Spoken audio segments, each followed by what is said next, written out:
All right, we're back. We're in the middle of our modern 5K. Shane Downey's here with me. We just had lunch, and let me tell you what, Shane. As these players are getting ready for round 4, two people, absent-minded as they might have been, looked for a place to have lunch, and they ate at my table right here. I went to the bathroom, came back, and there's two people having lunch at my table. Like, hi guys, make yourselves comfortable. Just get out of here before the round, I guess. Some people, I don't know. Did they clean up their mess at least? They said they would. It's still here. But yeah, I knew when it starts with "they said they would." That's not a good start. You can't trust anybody. All right, so we're playing modern, moving into round 4. Players are dealing out their opening hands. Let's go ahead and go to the table. We've got Will Kruger versus Daniel Wharton. Will Kruger's team made the top 8 of the team event this morning, and then were soundly trounced. But still a good showing, making top 8 of the event. All right. Well, we do have 2 tables in action, as we do have a backup match. I don't know which match is the backup. I guess we're going with this one. All right, so it's Sam Copperwitz versus Larry Fields. We're in round 4 of the Modern 5K, so maybe we can change that down at the bottom of the screen there. 10 Rack versus Temur Rhinos. Don't think we're seeing 10 Rack here. No, I don't either. All right, well, this has been an adventure of 30 seconds, but okay. So it looks like Temur Rhinos is definitely correct, as we have a breeding pool into a suspended crashing footfalls. Yeah, it looks like it's some sort of blue moon variant on the left side there. Okay. For Sam. Well, that'll be interesting. Blood Moon, effective against Temur Rhinos if they're not expecting it, but it is a card they play themselves out of the board normally.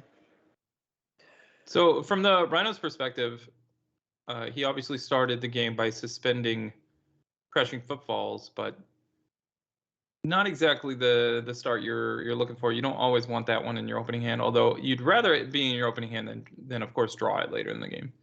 Yeah, I mean that is definitely true. I mean, at least you can get it going somewhat. I mean, their turn 1.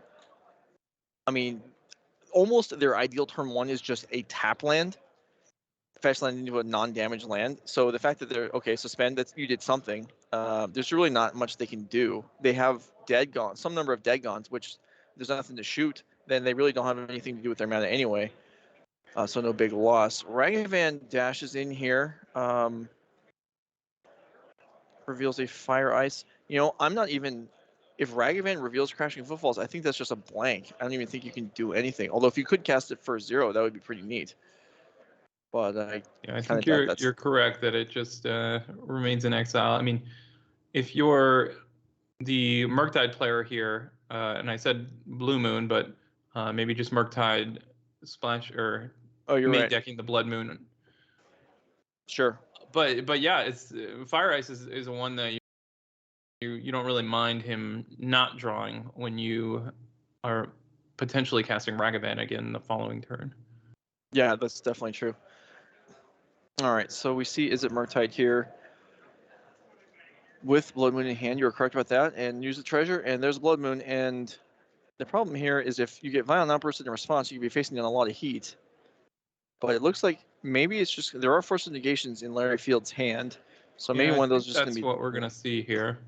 Yeah. Okay. Well, what would we call that? That's a 1-for-1 plus the treasure was getting used. So that's like a 1 1/4 for 1 trade there, maybe. Yeah, losing the treasure is a bit costly, but clearly Sam prioritizing getting Blood Moon on the board. Mm-hmm. Yeah, and Larry without an actual Cascade card. I'm not sure how many times I've played against this deck. I feel like they always have it on turn 3 because they do have 8 of them. And there is a second Blood Moon drawn for Sam Copperwitz, but no third land. Yeah, so I guess we're going to see Dash Ragavan again, which maybe is a surprise to Sam. Is actually going to get, well, he's maybe not get through, but it's not going to get blocked by a pair of 4/4s. Yeah, and despite the fact that Larry hasn't done a whole lot this game, he's in really good shape here. Mm-hmm. So this looks like a Prismari command. I shock the Ragavan, and we'll see what the other mode is. The options are make a treasure, draw 2, discard 2, and kill an artifact, which is obviously not going to happen. And it is treasure. Okay, so Larry securing his mana with his Crashing Footfalls coming out and looking like he's in a good spot. And it's usually pretty indicative if you're on Sam's side here. It's pretty indicative that, and that's a main deck Force Negation. You don't always see that from the Murktide deck. Mm-hmm. But it's indicative that when the Prismar command is not draw to, or not choosing the mode of draw to, discard to, you have to imagine that Larry's hand is pretty good. Yeah. Interesting, the choice made here. So Larry Fields could have hard cast his own Force Negation to get his Crashing Footfalls to resolve and chose not to do it. At least I'm pretty sure that's a Force Negation in hand there, which is interesting. With Sam being kind of stuck on mana, getting a fair amount of pressure would seem desirable, but Larry Fields chooses to save it. I mean, maybe I'm just incorrect on the cards. I'm less certain than you are. I think it definitely would have been used either on the Force Negation or the expressive iteration even. But no, I just saw it flash on the screen for a moment's notice there, and I think it may have been a Force Negation. Yeah, okay. So Larry Fields maybe is more worried about successive Blood Moons or some other threats than he is of resolving his own pressure, as he's bound to draw some eventually. And Larry Fields fetching and then realizing some of his deck is boxed, but straightening that out real quick. So a little surprising, but when you see this happen from players where they do not hesitate and they're letting certain spells resolve, clearly they're prioritizing countering certain things, right? And apparently getting a Crashing Footfalls to resolve or potentially countering the expressive iteration was not the top priority. So Brazen Borrower comes out here, just hard cast, and looking to go aggressive maybe. It looks like there's a fetch land, a Ragavan, instant and sorcery. So I think this Dragon Rage Channeler is airborne. And 5 mana being tapped. So I think we're hard casting a Fury here. That's going to take down the Channeler and allow Brazen Borrower to get in. Yeah. All right. Well, that is certainly an offensive setup now, and then burn off the treasure for. Okay, so like you were saying, drawing Crashing Footfalls in turn 5 really not ideal. And Sam Copperwitz. You go ahead. I mean, Larry Fields is in a decent position here, despite not having resolved his namesake card to his deck in Crashing Footfalls. Yeah. And Sam Copperwitz with a lot of cards in hand, though. Dragon Rage Channeler here, some burn spells in hand, so Larry Fields' offensive capabilities are going to be reduced. Ragavan hits the bin on the Surveil, and Dragon Rage Channeler has the option to trade on the blocks here if Sam wants it. I'm not sure that he does, though. He's still got plenty of life to play with. And I just said a moment ago that Larry was in decent shape, but it was a key piece of the puzzle for Sam's side to have the lightning bolt for that Fury, and he had it. Okay. Larry Fields, oh no. Yeah, no, I thought that might be what he drew. And if you just think about this game, if either of those Crashing Footfalls that were drawn were a cascade spell, this game would be very different. Yes, it would. But now you only have one Crashing Footfalls left in your deck, so even if you draw running cascade spells, for example, the second one won't necessarily do anything. So Unholy Heat on the Brazen Borrower here, and Larry Fields is going to have to decide whether he wants to hardcast his Force Negation on it. And if he does, he's probably going to lose the game instantly. But there's no way for him to know that. As there is, he does decide to let it go. There is, Sam Copperwitz still is holding that other Blood Moon still, I think. And Blood Moon at this point, as long as Sam can win the game in 3 turns, Larry won't be able to do anything about it, as he has only red mana available. But Sam still short necessary land drops, I guess. Larry Fields takes down those. If Larry can somehow navigate this game in a way to where it lasts a few more turns, eventually these rhinos will prove to be a threat. Yeah. I'm just not entirely sure we're going to get to that point, especially with his life total dwindling and facing down this channeler. Yeah, I agree with you on both points. The Footfalls will probably be enough to win the game if they're in time, but I don't know. As we see here, yeah, second Dragon Ridge Channeler. Clearfield's at 7 now with a dead fetch land on the board. I guess drawing another Fury would help, or really any sort of removal spell, Dead Gone, another Brazen Borrower is Yeah, he obviously doesn't neither see of one. those things. And Larry Fields gives it up. Sam Copperwitz takes down game 1 of this match. So we do have deck lists ready, so let's go ahead and look and see what the players are working with and moving into the sideboard games.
His opponent had basically, even after he had lost, his opponent was like, I had the best possible hand for my deck.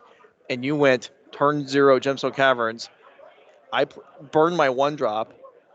Turn 2 play your, or turn 1 play your second land. Petty Theft my guy. Turn 3 Cascade, turn 4 Cascade, and I got crushed with my nut draw. And it didn't even do a damage. So yeah, Gemstone Caverns can really make a difference if it comes up at the right time. But obviously, going first, just a colorless land that gets in the way. Yeah, they don't call it a luck counter for nothing. I think that was perfect on the part of whoever designed that card. Yeah, no, that was really well done. I believe that was an old school Magic Invitational card. I think I'm not sure about that. Most of those are creatures. That maybe is not true. But all right, here we go for game number 2, round number 4. Larry Fields on the plate this time around.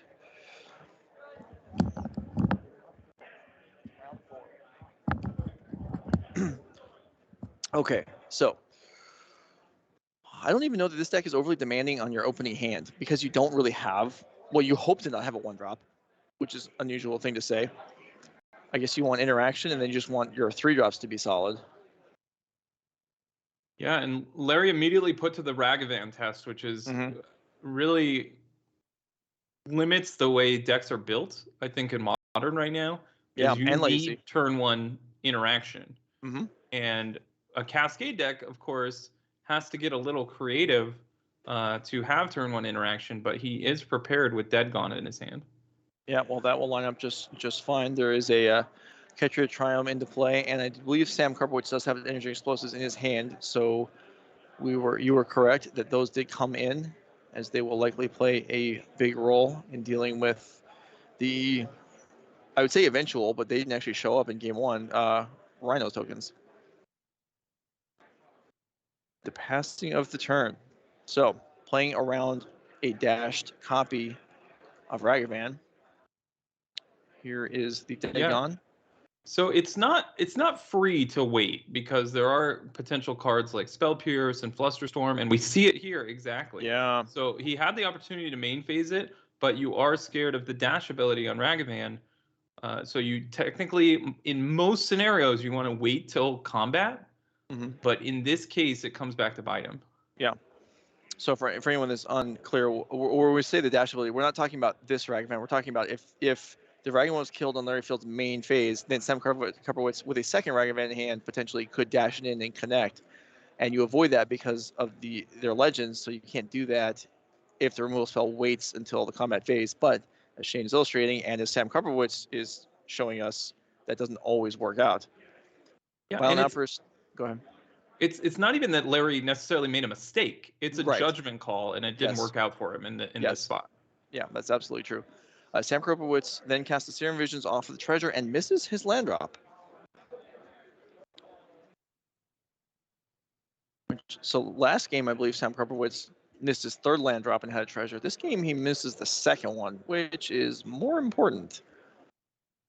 Yeah, and it's so relevant that Ragavan is alive now because think about it, if he didn't have that treasure, he's not casting Serum Visions. Obviously, the card on top wasn't a land, so he would just be set back so much. Yeah. I didn't get a chance, I don't know if you did, to see how the Scry ended up resolving. No, I missed it also. Hopefully, if you're a fan of Sam there's a land on top. Well, Larry Fields finds a land on top, and he's got a couple in his hand. But the question is, does he have a Cascade spell, which eluded him last game? I'm not sure he has one this game either. Well, we'll see. Cracking the fetch line, indicating he has something to do here.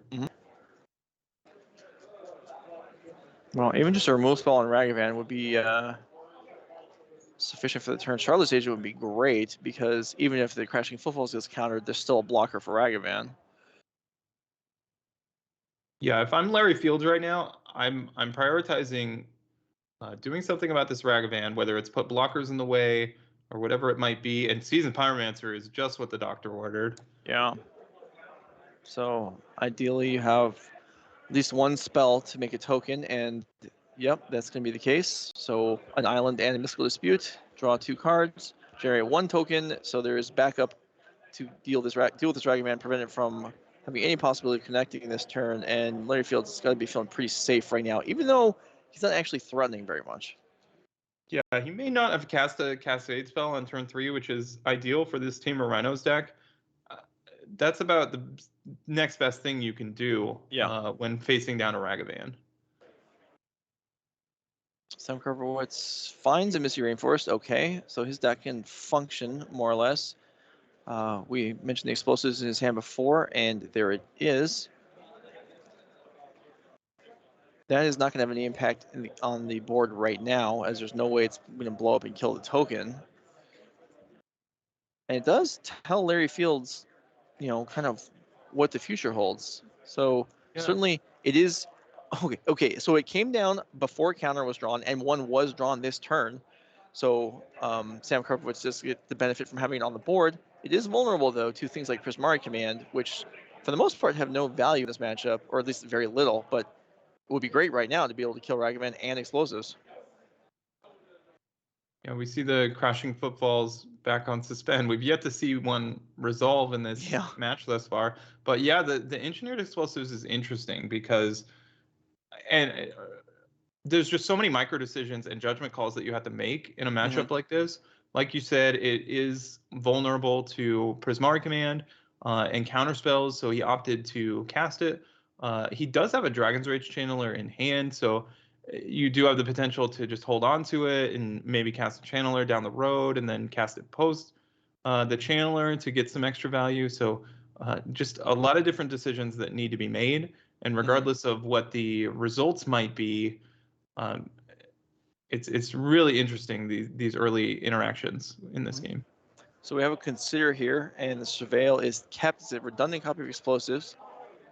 And okay, here is a lightning bolt on the seasoned pyromancer. Get that out of the way.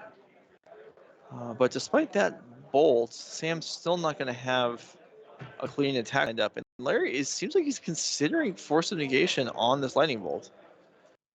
I'd be inclined to let this go, but maybe he thinks that Sam is going to have a follow-up to take care of the elemental token, and that would allow Ragavan to get in. But you could always counter that instead. Okay, so that all happened at the end of Larry. It looked like Larry Fields got a little confused there and was thinking that it was going to be his turn, and Sam Kruger just said, this is the end of your turn. I'm not gonna lie, I'm not entirely sure I understood whose turn it was either. Yeah. Because now the counter spell makes a little more sense to me. Right. So we have, because then the explosives would have been live to clear the token and allow the Ragavan to connect. As it stands, the Seasoned Pyromancer is still on the board, holding down the fort. And Sam Copperwitz with the Dragon Rage Channeler, a redundant explosives. I believe that's a counter spell. Yeah, and one thing about Sam's deck that we didn't get a chance to mention, no Archmage's Charm that I saw. And it's funny, when both of us, when we first looked at it, we're like, oh, it's a pretty stock Murktide deck. But no, it's not at all. No, it sure isn't. Okay, so here is a Murktide Regent, which is something that's in all of these decks. And we have a rather minor one. It's a 5/5. Leaving a Serum Visions in the graveyard. So potentially wanting to be able to boost a future one, or just give Dragon Rage Channeler a head start on whatever it actually gets towards Delirium. I think it's mostly Dragon's Rage Channeler consideration, and oh boy, another crashing footfalls drawn by Larry Fields. Yeah, certainly not what he's looking for. Interesting. So with the crashing footfalls on 3 and 4 and explosives on the board, that Sam Copperwitz would have a decision on whether to eat 8 damage and then wait to kill both sets of rhinos. That's assuming the game even gets that far, which it may not, as Murktide swings in for 5 here. And Larry Fields is not looking great, as he's got Seasoned Pyromancer and the token holding the ground, but nothing for the air. Yeah, unfortunate draws for Larry, drawing both of those crashing footfalls. I mean, we know that obviously there's a engineered explosives in play and one rolled up in reserve. Oh, so maybe if he just drew a cascade spell, would it be good enough? Maybe not. But these crashing footfalls sure aren't going to cut it. Right, and yeah, with Sam Copperwitz with a third engineering explosives. Larry Fields has now played 2 games and not drawn a cascade spell. That's kind of hard to believe. All right, so here we have a Fire Ice attempt on the Murktide Regent, and it was a counter spell, and now we're surveilling off of Dragon Rage Channeler. Unholy hits the graveyard, and Larry Fields counters back with Mystical Dispute. Okay, so a positive interaction there for Mr. Fields, who will net himself a card, avoid an attack, and then get to untap. hopefully to find what, I guess. As far as he's concerned, removal for explosives would probably be the best thing.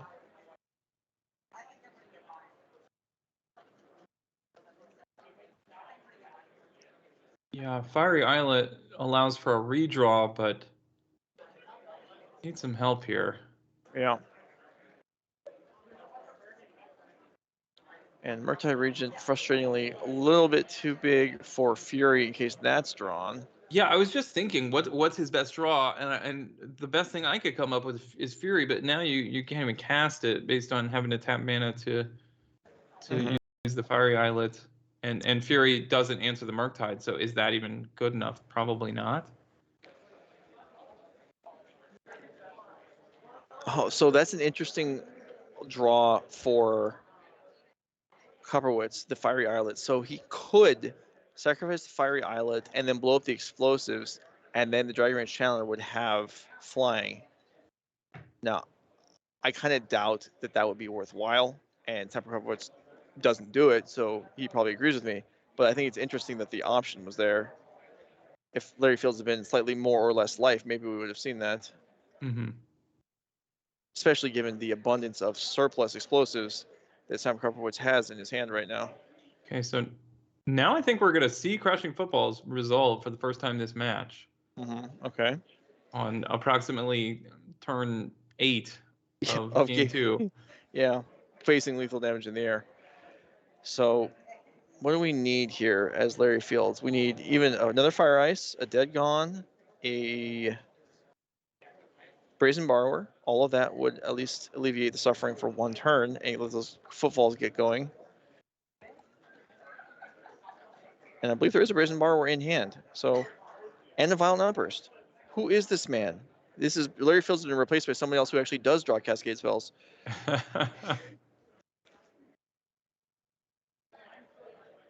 You know, it took a little time in Modern for Crashing Footfalls to get its shine. I know a lot of people were excited about that card when it originally came out in the original Modern Horizons, but it got a lot of support from Modern Horizons 2 that really allowed it to break through onto the scene. Okay, so we had explosives burst there, and in response, while Sam is tapped out, Petty Theft is going to bounce the Murktide Regent to reset the turn. Okay, yeah, I thought the Brazen Bar went into play tap there for a moment. I didn't understand what was happening, but it's in the adventure zone, I believe. It is on an adventure.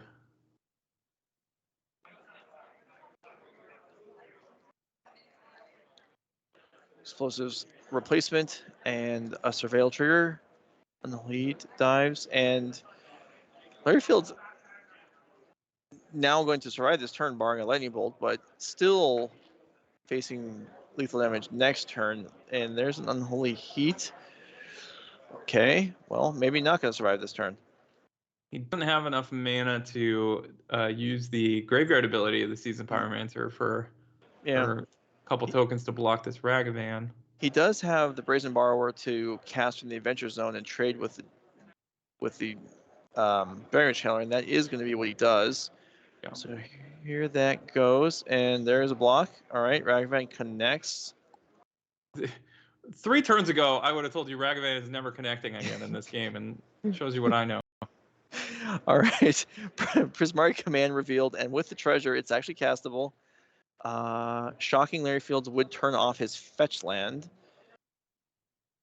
Copperwitz is going to decide, looks like, to replay the Murktide Regent instead. Hard to argue with that. So Prismari Command goes to waste.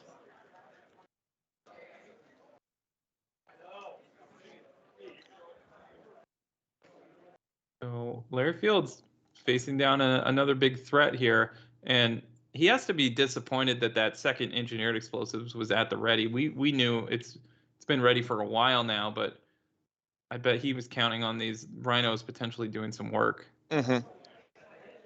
But even then, he's going to need some good fortune, not to just die this turn. Yeah, but it's not there. So Sam Copperwitz defeats Larry Fields 2-0 and moves on to 4-0. And the backup match is still running, so let's just go ahead and skip over there. This is the Will Kruger versus Daniel Wharton match that we had the camera on from very just momentarily at the beginning of the match before we realized which match we were starting with. So, Orzhov Hammer versus Temur Mill. Now, my suspicion would have been that the Hammer deck is advantaged against Temur Mill, but when you and I played a team event over the summer with a Orzhov Hammer player by the name of James Gates, he told us the Mill matchup was basically unwinnable for him. Yeah, he was very confident that it was very poor. Maybe confident isn't the right word, but he did not feel good about that matchup in the slightest. But we can see that Will clearly took a game down. We don't know whether it was game 1 or 2, and it's going to come down to this deciding game here. Mm-hmm. Well, I think we can, based on Daniel Wharton going first this game, so Will Kruger likely won game 2. So he won the sideboard game so far. And Daniel Wharton, the Mill deck is another deck. I mean, I feel like you could just say that you could just cycle decks in and out and make the same comment that this deck was fine, and then Martin Harris's 2 came out and beefed up the capabilities in the last year or so. The second Crab was printed, which helps the deck. And then we have, I think, Tasha's City's Laughter. Did that come from the Dungeons and Dragons set? It was definitely a recent set. Yeah.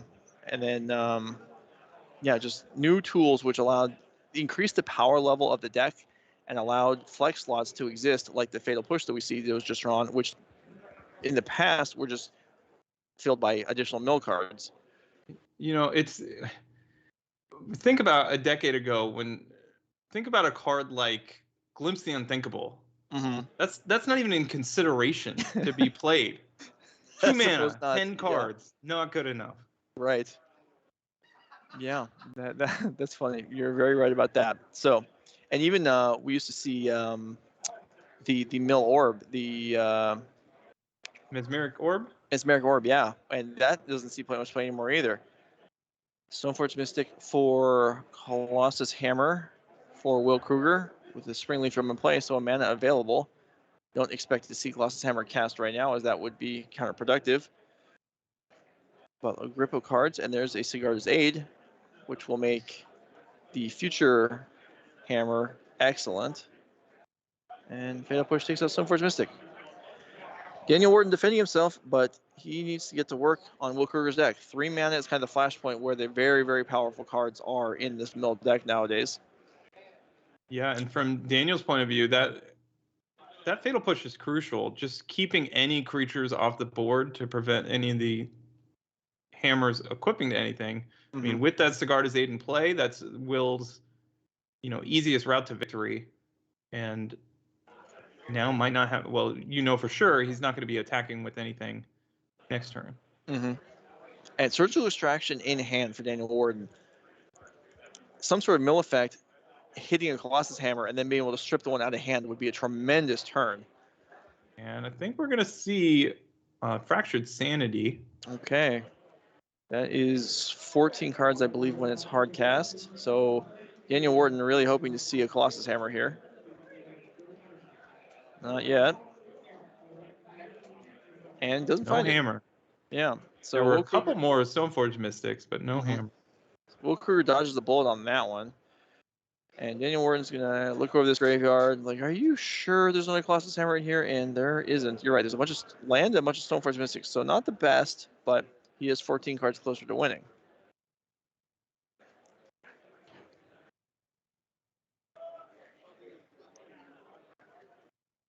And I think another fatal, maybe. No, I'm not sure. I'm not going to guess on Daniel Wharton's other cards. Will Kruger's going to count his deck.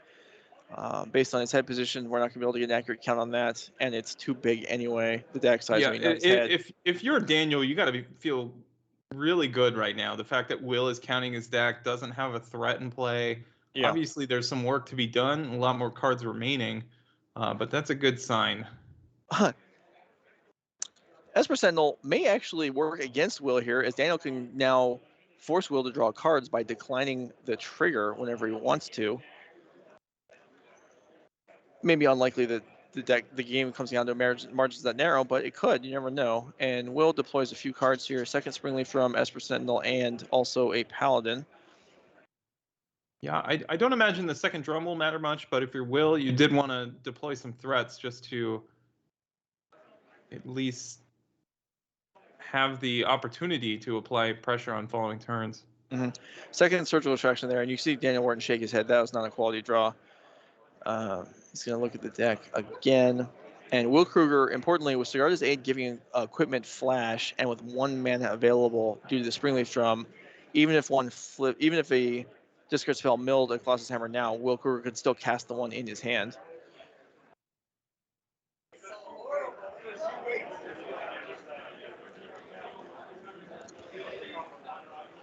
Daniel Wharton looking. There's no cards in here that are worth on surgical. None. But Now, there are. Daniel knows about a hammer in hand, but the other card is a mystery to him, correct? Yes. So I suppose there's a world where he's scared of a double hammer potentially.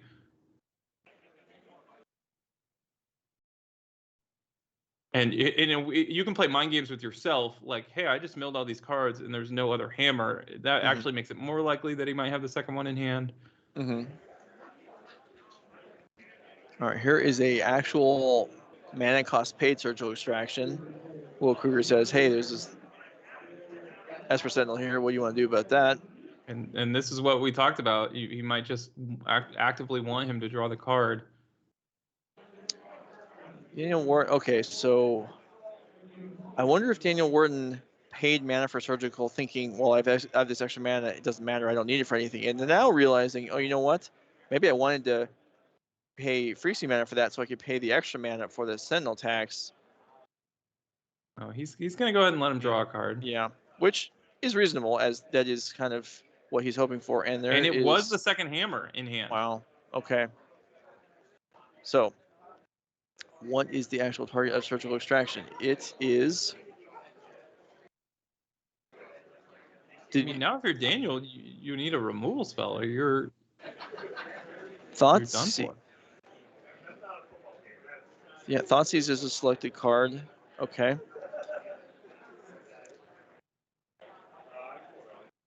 Sure, that mills more cards, but yeah, see, I think Daniel might even be considering whether he shouldn't just leave those in the deck anyway, because they're bad draws for Will, even though they are working against Daniel winning by leaving them in. He's uncertain, but you're right. With double hammer ready to go, he's going to need an awful lot of defense, or he's just going to get killed anyway.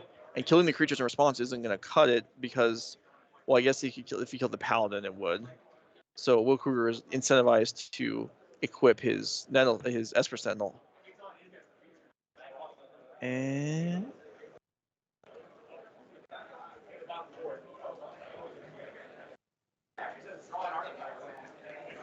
okay, so Thoughtseizes are gone. Will Kruger asks, do you want to exile the one from the graveyard? And Daniel Wharton appears to have shaken his head and said no. Yeah, you see that come up online more often than not as just an interface error, where occasionally cards are left behind. But there can be some corner case scenarios where you want to leave things. Right, and this deck is one of them because things like Visions of Beyond work on cards in graveyard. So leaving the Thoughtseize in the graveyard actually makes sense. Daniel Wharton looking this deck over several times. No, you know what I think might be happening here? Is he has Tasha's Hideous Laughter in his hand, and he's trying to figure out if he cast it, will he win the game? He's casting converted mana cost, or he's counting converted mana cost here. Maybe so. Well, in that case, so he does have another surgical, then he would be looking for what's the highest mana cost he could strip out with that surgical. The Stoneforges mostly all went though already. I guess there's a core outfitter. I think that's what that might have been, but that's probably not a card that shows up in very high numbers. So there may not be really an effective name. I guess there's a cigar. There's 2 more Sigarda's aids in the deck. Maybe you can go for that. I think that's exactly what we're seeing here, because if he passes the turn, I think he knows he's dead. So he has to do a lot of math to figure out if this is going to work. And yeah, he takes the 1 remaining Stoneforge. Was it the 2 mana? Is that the difference? I don't know. We're about to find out, but this would be pretty. He confidently is casting Tasha's Hideous Laughter here. Yes, he certainly is. There was only one remaining Stoneforge. There's also, well, there was a hand on the head, so I don't know. Uh-oh. We'll see. So we're looking for 20 here. 2, 3, 4, 6, 7, 8, 10, 12, I think 13. This is a very cheap deck. Will Kruger's playing 15, 16, 17, 18, 19, 20. Oh my goodness. One card is the difference. Wow. And that Will was Kruger something. Wins by 1 card. Well, so Daniel Ward scratched his head a little bit there, but he had to have, I mean, he counted that, he knew whether or not that was going to work, and there wasn't really a way to affect the outcome. Aside from on, like, on those on that one Sentinel trigger, if Will Kruger draws a different card that costs 2 mana, I guess. Wow. I mean, Tasha City's Laughter, really effective against very cheap decks, and we saw it there. It almost got the job done. Yeah, and if you think about it, the Fractured Sanity milled 2 Stoneforge Mystics. If it mills 1, that may have been the difference in the game. And also, if it mills a hammer, that is almost certainly the difference in the game because of surgical extraction. So a game of inches, if you will. Yeah, no, very much so. That was very, very close. They could have, I mean, I think the first Stoneforge Mystic even got Fatal Push, so it could have milled none. And then would be 4 extra mana costs would have been left over if those were replaced with lands. Yeah, that could have gone very differently. So entertaining games this round. That one, I mean, we don't often see games of Magic come down to something like that where we're just, counting up a resource, and depending on the outcome, it's either you win or I win. But we saw it there, and it was just short. 1 card left in Will Kruger's deck. So drawing and winning with an empty deck. Good for him. He moves on to 4-0. We are done with round 4. We'll be back in a little bit with round 5. Stick with us. We'll be here all day. Third Rage Gaming.